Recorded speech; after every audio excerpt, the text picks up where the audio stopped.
उसके बाद देखो, अपादान क्या है, किसी वस्तु से किसी वस्तु का अलग होना है।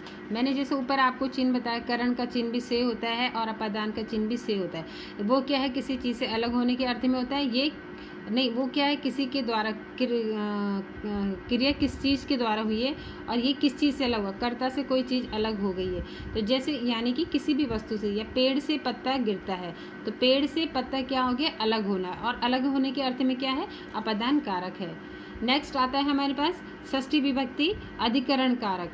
अधिकरण कारक का क्या है, क्रिया के संपन्न होने का जो आधार होता है उसे अधिकरण कारक कहते हैं। यानी कि क्रिया कहाँ पर संपन्न हुई है, कौन सी जगह वो क्रिया हो रही थी, उसका कोई आधार, स्थान व अथवा समय होता है। किस जगह हुई, कहाँ पर हुई, किस समय हुई क्रिया, कोई ना कोई आधार उसका होता है, उसी को हम अधिकरण कारक कहते हैं। जैसे माँ कमरे में बैठी है, तो क्या, कहाँ बैठी है, कमरे में, तो इसका चिन्ह क्या होता है, में पर पे।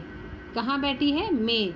छत पर बिल्ली है, बिल्ली कहाँ पर है, छत पर, तो में पर। देखो इसका चिन्ह क्या है, में और पर। अधिकरण कारक का चिन्ह है में पर पे। जैसे दुकान में भीड़ लगी है, तो भीड़ कहाँ लगी, दुकान में, या कोई आधार होता है ना कि कहाँ पर कौन सी चीज़ हो रही है। जैसे प्रातःकाल लोग घूमने जाते हैं, तो किस समय, प्रातःकाल में, तो ये में पर पे इसका चिन्ह होता है। और क्रिया के किस स्थान आधार के समय में में का प्रयोग होता है, पर का प्रयोग होता है, में पर पे का प्रयोग होता है। ठीक है, तो उसे अधिकरण कारक कहते हैं।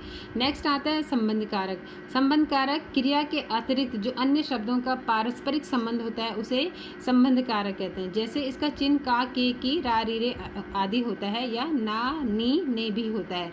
जैसे यह रहने का कमरा है, तो इसमें क्या है, रहने का कमरा है, का चिन्ह का प्रयोग हो रहा है, तो यानी कि उस कमरे का संबंध रहने से है। इस कमरे का संबंध क्या है, रहने से। ये कमरा रहने का, अर्थात हमें पता चल गया ये जो कमरा है यहाँ पे कोई रहता है।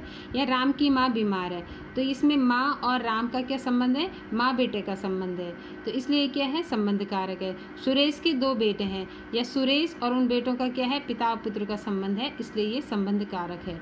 तो ये इसका चिन्ह का, के, की आता है, जो कि संबंध कारक के अंतर्गत आता है। उसके बाद आता है आपका संबोधन। संबोधन होता है किसी भी वस्तु या व्यक्ति को किस नाम से हम पुकारते हैं, वही संबोधन कारक होता है। जैसे हम बोलेंगे हे, जैसे हमें किसी का नाम नहीं पता है तो हम बोले, ए लड़की तुम क्या कर रही, अरे तुमने ये क्या कर दिया। तो क्योंकि हमें उसका नाम नहीं पता, उस वस्तु, स्थान या व्यक्ति का नाम नहीं पता, तो हम इन शब्दों से उसको संबोधित कर सकते हैं। जैसे हमने बोला, हे भगवान ये तुमने क्या कर दिया। ओ लड़के इधर आओ, अरे बच्चों, क्योंकि बच्चा, हमें नहीं पता उस बच्चे का नाम क्या है, तो हमने उसे अरे शब्द से संबोधित कर दिया। तो ये जो संबोधन कारक है, हे, अरे, ओ से इसको अभिव्यक्ति इसको कर सकते हैं। तो अभी हमने आपको बोला ना, तो इसके चिन्ह और कारक और अभिव्यक्ति को याद करेंगे तो आपको सारा क्लियर हो जाएगा। आपको इस तरह से याद करना, कर्ता ने कर्म को करण से के द्वारा संप्रदान के लिए अपादान से अलग होने के अर्थ में, अधिकरण में पर, और संबोधन संबंध का, के, की, रा, री, रे, नानी, ने। तो इस तरह से आपको ये कारक को अपना क्लियर याद करना है, और जब याद करके आप इसे लिखोगे तब इसके संबंधित प्रश्न उत्तरों को आप ज़रा इसमें करें। और आप एक बार ये जो मैं आपको नोट्स दे रही हूँ, इसको भी आप उतारिएगा अपनी कॉपी में। ओके, आज के लिए इतना काफ़ी, आप इसे समझेंगे भी और लिखेंगे। Okay, thank you.